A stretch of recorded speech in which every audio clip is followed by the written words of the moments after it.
May isang matanda na nagtitinda ng mangga. Maya-maya ay may lumapit na babae at nagtanong, "Manong, magkano ang isang mangga?" Sabi ng matanda, 10 ang isa. Sabi ng babae, "Bibili ako ng 20, pero ang gusto ko, 3 ang isa. Kung di ka papayag, aalis na lang ako." Sumagot ng matanda, "Sige ma'am, bilihin nyo na lang po sa presyong gusto ninyo. Wala pa akong benta sa araw na to."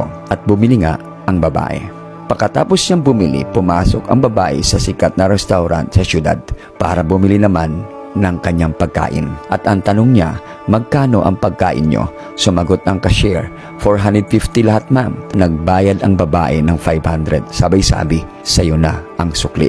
Itong istoryang ito ay normal lang sa mga taong may pera. Pero napaka-unfair naman sa parte ng matanda na nagtitinda. Bakit may ilan sa atin na nagdadamot sa mga taong kailangan ng tulong natin? Pero mapagbigay naman tayo sa mga taong hindi naman kailangan ng tulong.